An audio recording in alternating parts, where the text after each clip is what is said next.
Hello, my name is Ashley Austin, and this is my public service announcement for mental health awareness for generalized anxiety disorders.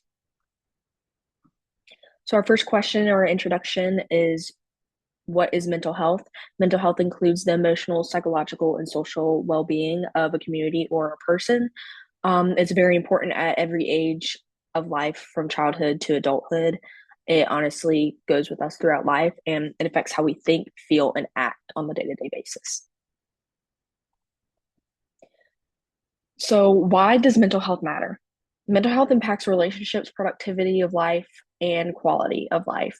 It affects our day to day, how we talk to people, how we have relationships, and how we grow as people. Poor mental health could lead to mental illnesses that we could live with or be diagnosed with. And 1 in 4 people will be affected by mental disorders at some point in their lives. So, it's very common. And it's also very important that we bring awareness to mental health and the overall positivity, productivity of having a great mindset and state of mind. So, common mental health, the condition that we'll be talking about specifically in anxiety disorders, is a generalized anxiety disorder. Living with generalized anxiety disorder presents a daily challenge of navigating constant worry, fear, stress without even a clear physical threat. Specifically in adolescence, adolescence is very prone to have anxiety disorders. It's very important to have intervention or accessible mental health support with schools and communities so that they're educated and that they know how to either prevent them from going any further down that negative mindset road or normalize having conversations around emotions and provide those resources so that they can become more aware and supported of mental well-being.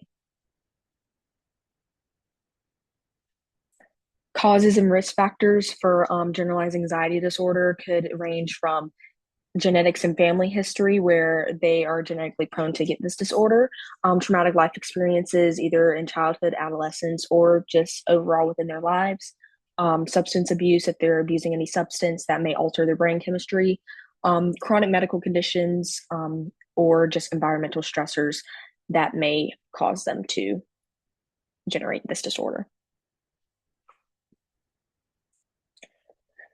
So, sign and symptoms to watch out for if either you or a loved one you believe is living with JAD or has JAD. Restless and muscle tension is one, changing in eating and sleeping habits, difficulty concentrating, excessive worry about everyday issues, and feeling hopeless or helpless. Positive outcome of although having this living with JAD, of mental health advocacy is finding strength and vulnerability. Typically, those who have lived with JAD has grown a sense of resilience, personal growth, and empathy towards others. They're more aware of their surroundings and who they're around with, and they also develop strong coping mechanisms, a greater appreciation for mental well being, and a powerful drive to advocate for others, transforming personal adversity into a source of inner strength and purpose. Now, breaking the stigma. Mental illness is not a weakness, it's a health issue. Educate yourself and others, encourage open conversation, and support those seeking help. A very persuasive stigma surrounding mental illness is a silent epidemic, hindering people from seeking help and isolating them from their communities. It's important to make sure they feel welcomed and to talk about it, normalize it, rather than have this unspoken stigma in which people are not comfortable talking about what they live with. Um, the sharing of personal stories also is very important so that those struggling can feel more open to seek help if they need it. Ways to support mental health, in addition to that, specifically those living with JAD, practice self care, exercise, rest, hobbies, pick up a hobby, join a club, involve yourself in the community, build supportive relationships, seek professional help when needed, and create a mentally and healthy workspace and school. Surround yourself with those that you love, and just overall put yourself in an environment in which you can feel happy.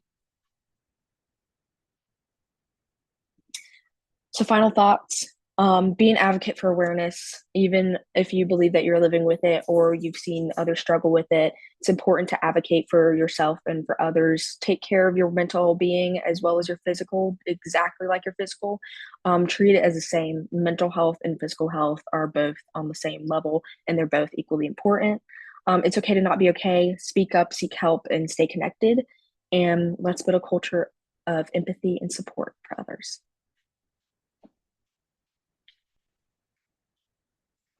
Thank you for listening and watching, and let's continue to promote mental wellness and compassion.